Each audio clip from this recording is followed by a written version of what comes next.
bring it in, I'll tear it apart, and I'll check the balancing on it. Right on, man. So, once again, it pays to go to a shop that it pays to go to guys who can stand behind their work. So much is done overseas now. You get a guy like Scott who does a bang-up job. Yes, he does. On rebuilding motors locally here in Denver. The guy, it's Scott Yamasaki. All you got to do is say Scott. And everybody knows the motor's done by Scott. They know who you're talking about. Anybody out there, if you're from out of state or something, you're interested in having the best motor work done that you can have. Oh yeah, Scott's and you want to get Scott's address or something, send us an email. I'll be happy to give it to you. Yeah, he ships, he receives, whatever. He'll do it for you. So anyway, there's the update on the Softail front end. But you got to get. The thing with Scott is you got to get in the right time of year. Well, if you do that crap where you give him a motor right before spring, he's busy. You're going to be waiting a while on that stuff. I was 8 motors back at one point. Yeah. Now he's going to do. The thing is, so he can do 2 motors in a day. Yeah, he's good.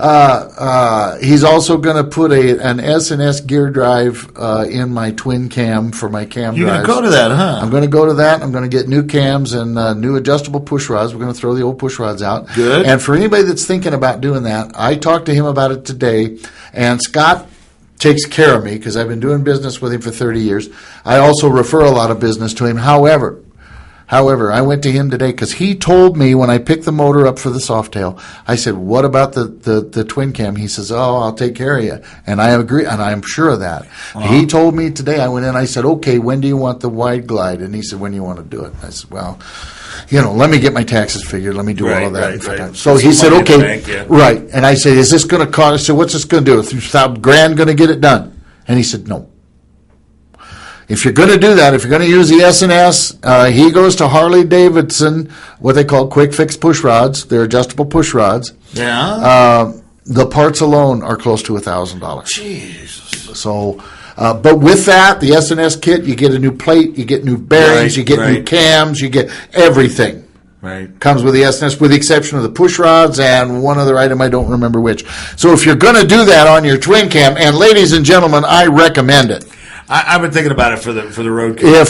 If you have any miles on it at all, my twin cam has 54,000 miles on it right now, and Scott says I'd be afraid to ride it over here. He says you're going to lead something, but the tensioner shoes, which is the point of contention on them, are in real good shape. But that's because they keep your oil fresh. So anyway, there's a Softail update. Do you want to take a break, or we're getting? Well, no, we're getting toward the end. Let's just blast it through. We got a bunch of stuff going on in the chat room. Sporty Ann says, what kind of engine? Grumpy says S&S motor ? I don't know. Big Hubless. This is the oil problem with Big Hubless. The 107 cubic inch S&S engine. Fat Bob suggested it might be a varnished up carb. And Grumpy says, how old is your gas? Big Hubble says, just bought a new Super G carb. Whoa, dude. Grumpy says, is it jetted right? Sporty Indiana says, well, it runs. If it is, the gas octane booster can fix that. What? Big Hubble says, it runs 10 seconds, then dies. Maybe a jet change is needed. Jet change. I'm thinking that black sooty spark plugs, are they sooty or are they wet? Here, Fat Bob says stuck float, and I'm thinking he's right. Could be. I think it's dumping gas in there, and it's causing all kinds of problems. Does it idle when you turn the throttle? But he's getting gas. If the float sticks, gas will come out the overflow. Yes, it's getting gas. Don't know, man. That's one of those jetting. Adjusting carburetors is sort of like one of those fine art things. That's right. You fuck with it till you get it right. You just got to go with it until it works, and there's not a lot you can do about it. There is, the great thing about S&S is they give you all this documentation. Sure. And they'll say if you got a 107 cubic inch motor, this should be your idle jet, this should be your main jet, blah, blah, blah. And most of the time they're dead on. And they're pretty dead on. I've had some issues with changing stuff out on the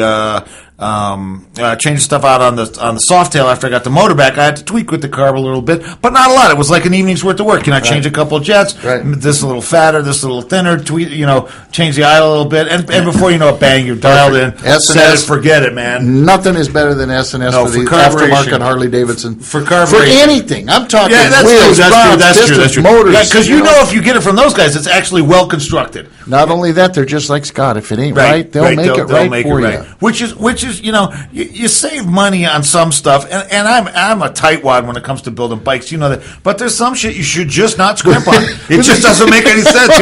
Like don't buy that DNA frame with the trans plate that's bent out of the metal. Don't buy that. And another thing you should try not to buy is the plastic headlight. Don't buy the plastic headlight, man. That's not happening. Well, let me tell you. When I went to Scott, I first told him, I says, well, we were thinking maybe a flywheel out of true or something, Yeah. And his very words. This is a man that knows his business. Yeah, okay? he does. Yeah, and this is a guy that is supremely confident in his ability. He says, well, I never knew when to come out of true.